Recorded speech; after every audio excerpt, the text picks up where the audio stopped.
ناظرین کرام، اگلا پروگرام ہے راہ عمل۔ ہمارے ایک دوست ہیں حاجی صاحب، ہم ان کو کہتے ہیں، جامعہ رحمانیہ کے نام سے ایک مدرسہ ان کے زیر سرپرستی چل رہا ہے، اپنے علاقے کے نواب ہیں۔ یہ عاجز بخاری شریف کی ابتداء کے لیے، افتتاح کے لیے یا آخری درس کے لیے وہاں حاضری دیتا رہتا ہے۔ ایک مرتبہ کہنے لگے کہ حضرت میرا ایک کزن ہے، بڑا لینڈ لارڈ ہے اور اس پورے علاقے کا MNA ہے، ممبر نیشنل اسمبلی، اور وہ 35 سال سے ممبر نیشنل اسمبلی مستقل بن رہا ہے۔ علاقے کے اندر اتنا اس کا ہولڈ ہے کہ وہ اگر کسی کھمبے کو بھی اپنی طرف سے کھڑا کر دے تو لوگ اس کو بھی ووٹ دے کے MNA بنا دیں گے، پارٹی یہ ہو یا پارٹی وہ ہو۔ وہ اکیلا کھڑا ہوتا ہے، آزاد، اور ہر دفعہ MNA بن جاتا ہے، اس کے مقابلے پہ کوئی کھڑا بھی نہیں ہوتا۔ عوام اتنا اس کے ساتھ اٹیچڈ ہیں۔ بنیادی وجہ کہ وہ اربوں پتی انسان ہے۔ یہ پورا شہر جو آباد ہوا یہ ان کی زمین ملکیت تھی، انہوں نے بیچی، لوگوں نے خریدی۔ اب پورے شہر کی زمین جس نے بیچی ہو تو اس کے ایسٹس کتنے ہوں گے؟ کہنے لگا کہ مگر ذاتی طور پر وہ بڑا بگڑا ہوا ہے۔ جوانی میں اس کے والد نے اس کو UK تعلیم کے لیے بھیج دیا اور وہاں جا کے وہ بالکل ویسٹرنائزڈ ہو گیا، اور جب وہ یہاں واپس آیا تو وہاں کے ماحول کو وہ یہاں خود لے کے آیا۔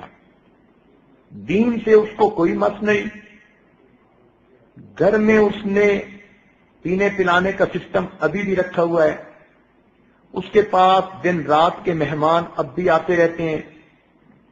اس کی ذاتی زندگی اتنی گندی ہے کہ سوچ بھی نہیں سکتے، لیکن چونکہ مالدار ہے، لوگوں کے کام کرواتا ہے، لوگ کہتے ہیں جی اس کی ذاتی زندگی کا وہ جانے، ہمارے بیٹے کی نوکری لگوا دی، ہماری مصیبت دور کر دی، ہمارا کیس ختم کروا دیا۔ چونکہ وہ پبلک کے کام کرواتا ہے تو پبلک ووٹ اسی کو دیتی ہے۔ میرا جی چاہتا ہے کہ وہ لکھا پڑا ہے، اس وقت اس کی عمر کوئی 65 سال کے قریب ہو چکی، تو اگر آپ اس کے ساتھ ملاقات کر لیں تو ہو سکتا ہے اس کی زندگی بدل جائے۔ اس عاجز نے کہا کہ ابھی تو فرصت نہیں، واپس جانا ہے۔ اتنا ہے کہ جب جاؤ تو اس کو اس عاجز کا سلام پہنچا دینا۔ جب اگلے سال پھر بخاری شریف کی تقریب کے لیے گئے تو حاجی صاحب بڑے خوش، حضرت میں نے پچھلے سال آپ کے سلام دیے تھے، اور MNA صاحب تھوڑی دیر سوچتے رہے، پھر کہنے لگے یار آپ کے پیر صاحب آئیں تو میری بھی ملاقات کروانا۔ تو حضرت آج تو آپ کی میں نے ضرور ملاقات کروانی ہے۔ اس عاجز نے کہا کہ ان کے پاس جائیں اور جا کر کہیں کہ اگر میں آپ کو ملنے کے لیے آؤں تو بئس الفقیر علی باب الامیر، برا فقیر وہ ہوتا ہے جو کسی امیر کے دروازے پہ چل کے جائے، اور اگر آپ ملنے کے لیے آئیں گے تو نعم الامیر علی باب الفقیر، آپ نعم الامیر بنیں گے، فقیر کے پاس چل کے آئیں گے۔ اب آپ بتائیں کہ کیا کرنا بہتر ہے؟ جب حاجی صاحب نے جا کے اس کو کہا، اس نے کہا اچھا میری پجارو نکالیں۔ وہ تو وہی مدرسے میں ہی آ گیا۔ مدرسے کے طلباء نے دیکھا کہ MNA صاحب آ گئے، وہ بڑے حیران کہ اس کا تو دین سے کوئی تعلق ہی نہیں نظر آتا تھا، نہ جمعہ میں، نہ مسجد میں، نہ عید میں، یہ تو بندہ ہی اور طرح کا تھا۔ خیر وہ مدرسہ میں آیا، اس عاجز کے پاس کمرے میں بیٹھا، اس عاجز نے اس کے سامنے تھوڑی دیر توبہ استغفار کے عنوان پر بات کی۔ سنتا رہا، پھر کہتے ہیں حضرت توبہ تو وہ کرے جس کی کچھ نیکیاں ہوں اور کچھ گناہ ہوں، اور جس کے پاس ہو ہی گناہ، نیکی ہو ہی نہیں، وہ کیا کرے؟ اس عاجز نے سمجھایا کہ نہیں، آپ کے پاس بھی نیکیاں ہیں، گناہ بھی ہیں۔ کہنے لگا میں تو کوئی نیکی کا کام نہیں کرتا۔ میں نے کہا دیکھو، نیکی صرف مصلے کے ساتھ وابستہ نہیں ہوتی، نیکی کا پھیلاؤ بہت زیادہ ہے۔ آپ کے پاس بیوائیں آتی ہیں، آپ ان کو سپورٹ کرتے ہیں؟ کہنے لگا جی ہاں کرتا ہوں۔ یتیم بچیوں کی شادیاں کرواتے ہیں؟ جی میں کرتا ہوں۔ دکھ اور مصیبت زدوں کی مصیبت دور کرنے میں ان کی ہیلپ کرتے ہیں؟ جی میں کرتا ہوں، یہ کام تو میں بہت کرتا ہوں۔ میں نے کہا یہ سب نیکی کے کام ہیں، اللہ تعالیٰ نے آپ کو نیکی کے کام کی بھی توفیق دی ہے، بس مصلے کے ساتھ آپ کو لگاؤ نہیں۔ آپ کی زندگی کی ترتیب ذرا اس وقت تک کافروں والی ہے، جو کافر ملکوں میں ہے، مگر چونکہ آپ کلمے پر ابھی قائم ہیں اس لیے ایمان سلامت ہے۔ آپ خدا کو مانتے ہیں، پیغمبر اسلام کو مانتے ہیں، قرآن کو مانتے ہیں، ملائکہ کو مانتے ہیں۔ کہنے لگا جی ہاں میرا ایمان تو پکا ہے۔ میں نے کہا باقی پھر سب غلطیاں معاف ہونے کے قابل۔ کہنے لگا جی اچھا پھر مجھے بتائیں میں کیا کروں۔ اس عاجز نے اس کو یہی بیت کے کلمات پڑھائے اور اس کے قلب پر انگلی رکھ کر اللہ اللہ کی ضرب لگائی اور اس کو کہا کہ بس آپ یہ ذکر مراقبہ کرنا شروع کر دیں۔ یہ عاجز واپس آ گیا۔ اب ہوا کیا کہ یہ واپس گھر گئے تو ایک رات میں اللہ تعالیٰ نے ان کے دل کی حالت کو بدل دیا۔ اگلے دن یہ اٹھے اور اپنی بیوی کو کہنے لگے کہ گھر میں جتنی شراب کی بوتلیں پڑی ہیں سب توڑ دو اور شراب گٹر کے اندر بہا دو۔ بیوی حیران کہ یہ کیسا نصیب والا دن چڑھا کہ میرا میاں آج شراب سے توبہ کر رہا ہے۔ پھر اس نے اپنی بیوی کو کہا کہ یہ جتنی ماڈل گرل قسم کی لڑکیاں آتی ہیں ان کو کہو کہ آج کے بعد میرے گھر کے دروازے ان کے لیے بند ہیں۔ وہ بیوی سوچنے لگی کہ میں تو دنیا میں آ گئی، میرے سامنے سب کچھ ہوتا تھا، میں بول نہیں سکتی تھی، آج میرا میاں ہر ایک سے توبہ کر رہا ہے۔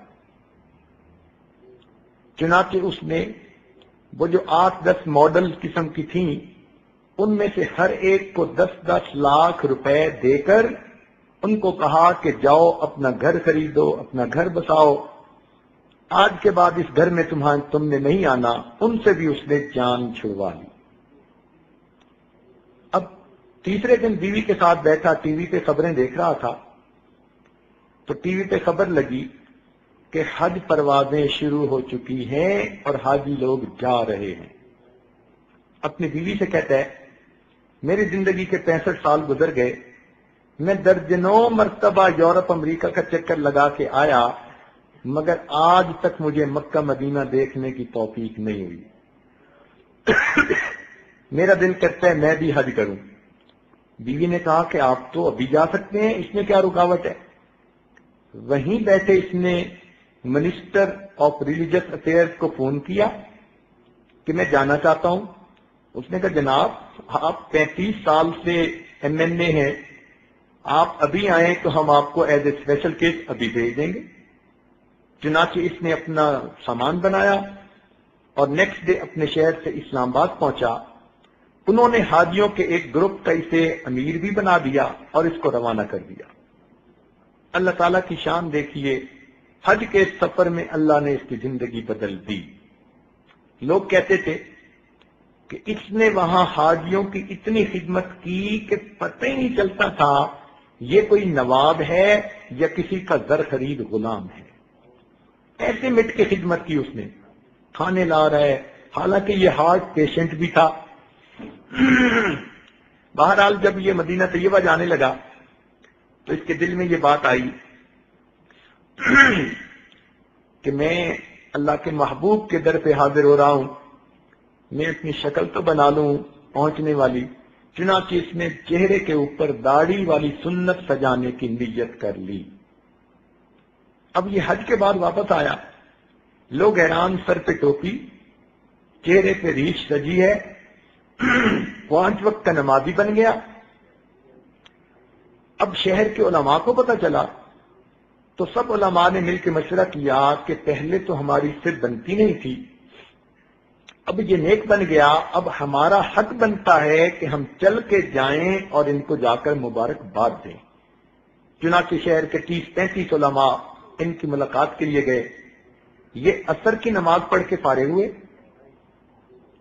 اتنے میں باہر بیل ہوئی، نوکر سے کہا کہ دیکھو کون ہے؟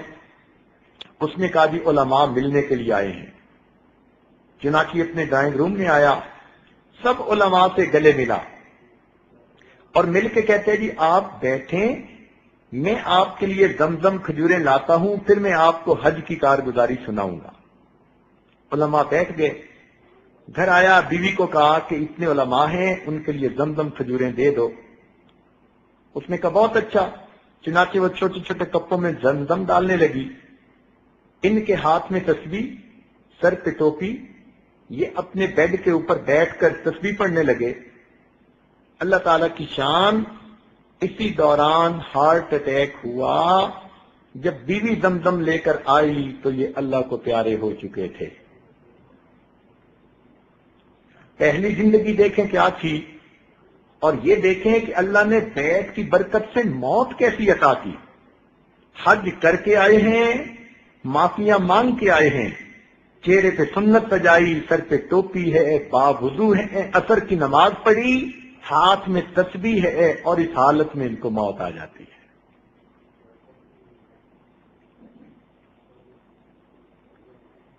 حضرت قاری محمد طیب رحمۃ اللہ علیہ کا واقعہ ایک کتابوں میں لکھا ہے کہ ایک عورت نے ان سے بیعت کی اور اس کے بعد اس عورت کا ان سے کوئی رابطہ بھی نہ رہا۔ 20 سال گزر گئے، اور 20 سال گزرنے کے بعد جب اس عورت کی وفات کا وقت آیا تو وہ عورت کہتی تھی کہ وہ دیکھو مولانا بیٹھے ہیں اور مجھے کلمہ پڑھا رہے ہیں، وہ دیکھو مولانا بیٹھے ہیں کلمہ پڑھا رہے ہیں۔ 2 مرتبہ اس نے کہا، اونچی آواز سے کلمہ پڑھا، اللہ کو پیاری ہو گئی۔ تو یہ بیت کی نسبت کی ایک برکت ہوتی ہے جو بندے کے ایمان کی حفاظت کا سبب بن جاتی ہے۔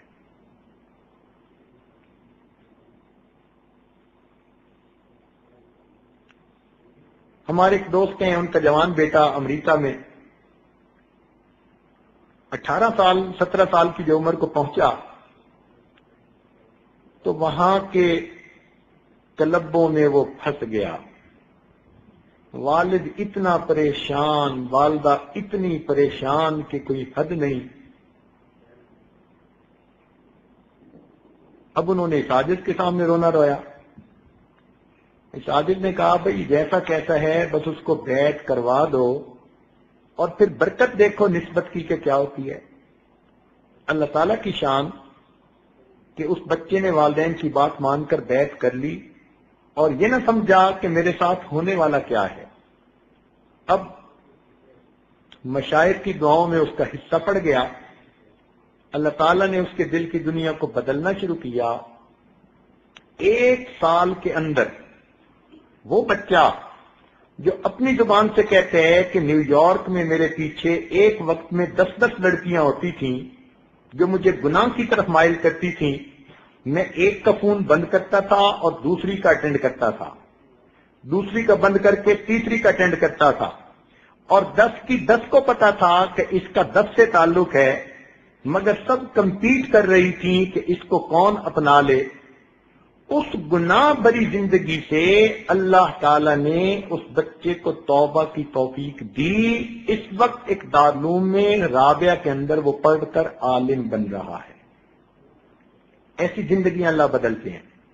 حالانکہ 18 سال کی عمر میں ایسی گندی عادتوں میں اور لڑکیوں کے ماحول میں، اور وہ بھی انگریز لڑکیاں، انسان کا نکل آنا، یہ تو اللہ تعالیٰ کی کوئی خاص رحمت ہوتی ہے۔ تو یہ بڑوں ہمارے مشائخ کی دعائیں ہیں ان لوگوں کے لیے۔ ہمارے سلسلے میں اوپر جو لوگ گزرے وہ اللہ کے بڑے مقبول بندے تھے، اور انہوں نے قیامت تک آنے والے سلسلے میں داخل ہونے والے سب لوگوں کے لیے دعائیں کی ہوئی ہیں۔ اللہ ان کی برکت سے ایمان کی حفاظت فرما لیتے ہیں۔ ہمارے حضرت رحمت اللہ علیہ کا ایک واقعہ ہے، ری یونین میں تشریف لے جاتے تھے وہاں کے ایک عالم بیت تھے اور اس کے سب بیٹے اور بیٹیاں عالم، حافظ، قاری، عالمات، حافظات، قاریات تھیں۔ این خانہ ہم آفتابست، اس گھر کا ہر فرد سورج چاند کی طرح چمکتا تھا۔ لیکن ایک ان کا بیٹا جس نے فرانسیسی زبان پڑھی اور یونیورسٹی میں پروفیسر لگ گیا، وہ لڑکا ایسے ماحول میں پھنسا کہ سرے سے دہریہ بن گیا۔ اب گھرانہ علماء کا اور ایک بیٹا ان میں سے دہریہ، بے عمل بے نماز نہیں، وہ سرے سے اللہ تعالیٰ کے وجود کا منکر تھا۔ وہ عالم یہ واقعہ خود سنانے کے بعد کہنے لگے کہ ہم میاں بیوی راتوں کو روتے روتے رہ جاتے کہ یہ ہمارے گھر میں سے ایک بچہ کیسا نکل آیا، کسی کو بتا بھی نہ سکتے۔ میں مسجد کا پیش امام، لوگوں میں میری اتنی عزت قدر، میرے بچے اتنے نیک، میری بیٹیاں اتنی نیک، اور ان میں سے ایک گھر کا فرد وہ دہریہ بن گیا۔ کہنے لگا ہمارے حضرت بھی آتے تو ہم شرم کے مارے ان کو بھی نہ بتا سکتے۔ یہ بات ذہن میں رکھیے کہ جس طرح مریض کو چاہیے کہ ہر بیماری اپنے ڈاکٹر کو بتائے تب علاج ہوگا، اسی طرح مرید کو بھی چاہیے کہ اپنی روحانی ہر بیماری کی اطلاع شیخ کو ضرور دے تاکہ اس کا علاج ہو سکے۔ اگر مریض شرم کرے کہ میں ڈاکٹر کو بیماری کیسے بتاؤں تو اس کی بیماری کا علاج نہیں ہوگا۔ اسی طرح مرید شرم کرے کہ میں اپنا یہ گناہ کیسے بتاؤں تو اس کا علاج نہیں ہوگا۔ ہمارے مشائخ نے کہا کہ مرید کو چاہیے کہ شیخ کے سامنے دل کا حال اس طرح کھولے جیسے کوئی لڑکی اپنی ماں کے سامنے اپنا سب کچھ کھول دیتی ہے۔ تو خیر ایک دن انہوں نے حضرت کے سامنے اپنے دل کا غم کہہ ڈالا۔ حضرت نے فرمایا کہ اپنے بیٹے کو بیعت کروا دو۔ ان کا حضرت وہ تو نہ دین کو مانتا ہے نہ خدا کو مانتا ہے، وہ بیعت کہاں ہوگا؟ حضرت نے کہا آپ والد ہو، اسے سمجھا بجھا کے بیعت کروا دو۔ اب اس کے والد نے بات کی، لڑکا کہنے لگا نہ میں خدا کو مانتا ہوں، نہ نبی کو مانتا ہوں، نہ اسلام کو مانتا ہوں، میرا کیا واسطہ؟ والد صاحب نے کہا بیٹا ہم سب بیعت ہیں، تم بھی بیعت کر لو۔ جب زیادہ پش کیا تو وہ کہنے لگا کہ اچھا آپ لوگوں کی مجبوری سے میں بیعت تو کر لیتا ہوں مگر میں نے کرنا کرانا کچھ نہیں۔ انہوں نے حضرت صاحب سے پوچھا، حضرت صاحب نے فرمایا کہ میں نے تو کرنے کے لیے کچھ کہا بھی نہیں، میں نے تو کچھ نہیں کہا کہ یہ کرنا وہ کرنا، کچھ نہ کرے، فقط بیعت کے کلمات پڑھے اور پھر اس کی برکت آپ دیکھیے۔ چنانچہ ماں باپ نے پھر اگلے دن سمجھایا، حتیٰ کہ اس بچے نے حضرت کے ہاتھوں میں ہاتھ دے کر توبہ کے کلمات پڑھ لیے۔ وہ نہ سمجھ سکا کہ کسی اللہ والے کے پڑھانے پر جو یہ کلمات پڑھے جاتے ہیں اس توبہ کو ایک نسبت ہوتی ہے بزرگوں کے ساتھ۔ اب کیا ہوا کہ وہ گھر میں تو پہلے بھی ہوتا تھا لیکن حضرت سے ملتا ہی نہیں تھا۔ اب بیعت کی برکت کے بعد اس کے دل میں حضرت کی عقیدت محبت پیدا ہونی شروع ہو گئی۔ چنانچہ کبھی وہ گھر سے کھانا لا کے حضرت کے سامنے دسترخوان بچھا دیتا، کبھی پانی لا کے دے دیتا، کبھی دروازہ کھول دیتا، کبھی محفل میں بیٹھ کے دو باتیں سن لیتا۔ اللہ تعالیٰ کی شان دیکھیے، 1 سال کے اندر اللہ تعالیٰ نے اس کی دل کی دنیا کو ایسے بدلا، اس نے باقاعدہ اسلام قبول کیا، نمازیں شروع کی، چہرے پہ سنت سجائی، اپنی وضاقتہ مسلمانوں والی بنائی، تہجد گزار بن گیا، اور اگلے 2 سالوں میں اس نے ذکر پر اتنی محنت کی کہ 2 سالوں کے بعد ہمارے حضرت نے اس کو اجازت خلافت عطا فرمائی۔ وہ پروفیسر یونیورسٹی کا، پھر اس نے دین کا کام کیا۔ اس وقت ہزاروں طلباء نوجوانوں کے لیے وہ شیخ اور مرشد بن کے کام کر رہا ہے۔ یہ نسبت کی برکت ہوتی ہے کہ دہریوں سے بھی اللہ تعالیٰ پھر دین کا کام لے لیا کرتے ہیں۔ اللہ تعالیٰ ایمان کی حفاظت فرماتے ہیں۔ چنانچہ ہمارے ایک دوست حافظ صاحب تھے، ایسی ایمان کی حفاظت، انہوں نے عصر کی نماز پڑھی اور اپنے بھائی کو کہتے ہیں اس عاجز کا نام لے کر کہ حضرت صاحب کو میرے سلام دے دینا اور تم گواہ رہنا میں کلمہ پڑھ رہا ہوں، اور یہ کہہ کے اس حافظ صاحب نے کلمہ پڑھا اور مسجد میں وہیں ان کی وفات ہو گئی۔ ایسی موت اللہ دیتے ہیں ایمان والی۔ یوں اللہ تعالیٰ ایمان کی حفاظت فرماتے ہیں۔ ہمارے ایک دادا پیر خواجہ فضل علی قریشی رحمۃ اللہ علیہ تھے، وہ فرماتے تھے کہ جس بندے نے اس عاجز سے بیعت کے کلمات پڑھے اور اس عاجز نے ان کے قلب پر انگلی رکھ کر اللہ اللہ کہی، اس کو ذکر کے بغیر موت نہیں آ سکتی۔ ایسی مقبول دعائیں ہیں ہمارے مشائخ کی۔ اس توبہ کی برکت سے اللہ تعالیٰ ایمان کی حفاظت فرما لیتے ہیں۔ چنانچہ ایک واقعہ آخری سنا کر بات مکمل کروں گا۔ ہمارے اپنے محلہ میں اس عاجز کے کلاس فیلو ہیں۔ الحمدللہ اس عاجز کو جتنی محبت دنیا میں ملتی ہے اس سے زیادہ محبت اپنے ملک میں ملتی ہے، اور جتنی محبت اپنے ملک میں ملتی ہے اس سے زیادہ محبت اپنے شہر میں ملتی ہے، اور جتنی محبت اپنے شہر میں ملتی ہے اس سے زیادہ محبت اپنے محلے میں ملتی ہے، اور جتنی محبت اپنے محلے میں ملتی ہے الحمدللہ اس سے زیادہ محبت اپنے گھر میں ملتی ہے۔ لوگ کہتے ہیں کہ گھر کا پیر ہلکا ہوتا ہے۔ الحمدللہ اس عاجز پر اللہ کا ایسا فضل، اللہ نے گھر میں بھی اس عاجز کو پیر بنا دیا۔ اس عاجز کی اہلیہ بیوی بھی ہے اور مریدہ بھی ہے۔ جب وہ دیکھتی ہیں کہ محلے کی وہ لڑکیاں جن کے ساتھ یہ عاجز پرائمری میں پڑھتا تھا یا جن کے ساتھ بچپن میں گلیوں میں کھیلتا تھا وہ آتی ہیں اور بیت ہوتی ہیں، تو اس عاجز کی اہلیہ بڑی حیران ہوتی ہیں۔ کہتی ہیں کہ بچپن کی لڑکیاں تو آدمی کی حقیقت کو جانتی ہیں کہ اس وقت بندہ چھوٹا ہوتا ہے، اور طرح کی زندگی ہوتی ہے، مگر اللہ تعالیٰ کی شان کہ جن گھروں میں کھیل کھیل کر یہ عاجز جوان ہوا، آج ان کی بچیاں، ان کی اولادیں سب کی سب الحمدللہ اس عاجز سے بیعت ہیں۔ اللہ رب العزت نے ایسی پاکیزہ جوانی عطا فرمائی کہ اپنے محلے کی گلی کی بہو بیٹیاں بچیاں دادیاں نانیاں سب کی سب اس عاجز سے بیعت کا تعلق رکھتی ہے۔ الحمدللہ رب العالمین۔ تو اس عاجز کے اختلاف فیلو تھے، وہ بھی اس عاجز سے بیعت، اور ان کے والد صاحب بھی اس عاجز سے بیعت۔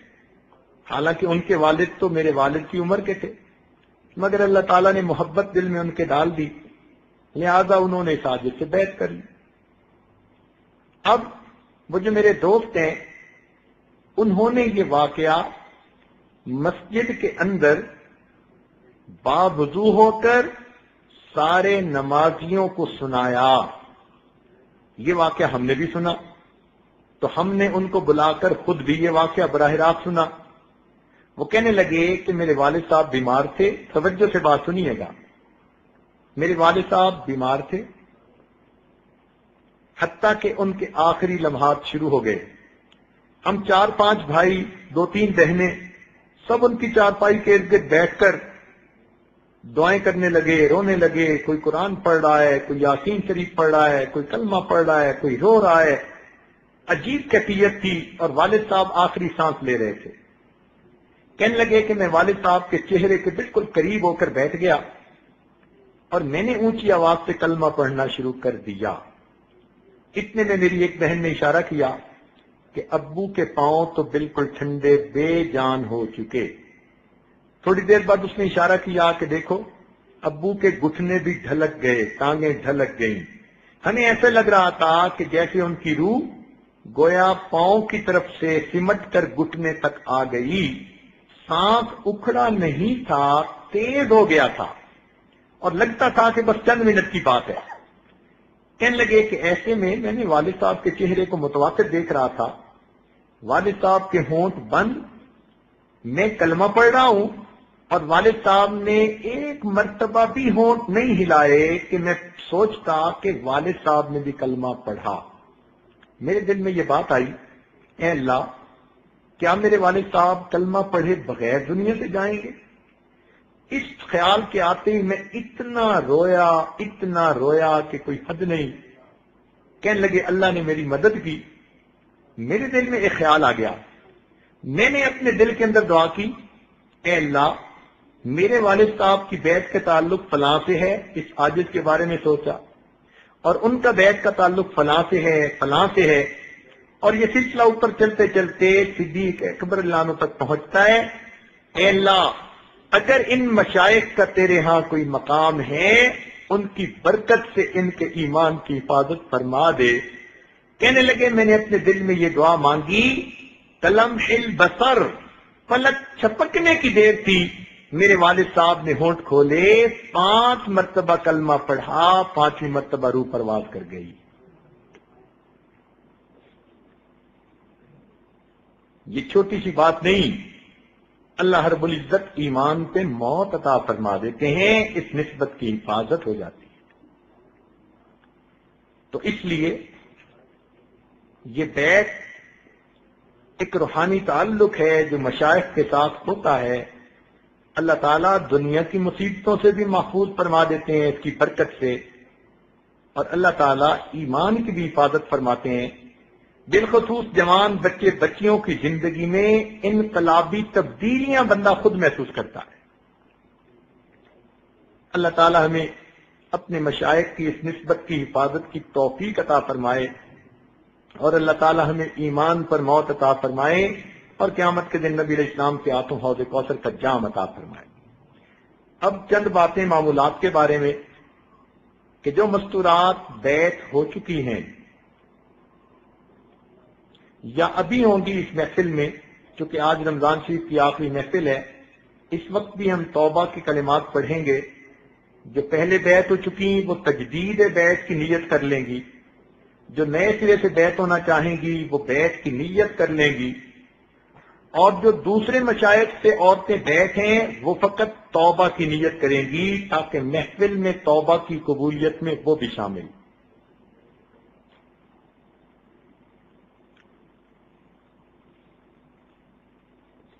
تو پہلے بیعت کے کلمات پڑھا دیے جاتے ہیں تاکہ پھر بعد میں کچھ معمولات کی تفصیل بھی عرض کی جا سکے. آج رمضان مبارک کے آخری دن کی اس بابرکت محفل کو غنیمت سمجھتے ہوئے زندگی کے پچھلے تمام گناہوں سے سچی پکی توبہ کر لیجئے. دل میں نیت اور ارادہ کر لیجئے کہ اللہ آئندہ نیکوکاری پرہیزگاری کی زندگی نصیب فرما. جیسی نیت ہوتی ہے ویسی مراد ہوتی ہے. تو نیت کیجئے کہ اللہ مجھے آئندہ سچی اور سچی زندگی گزارنے کی توفیق نصیب فرما.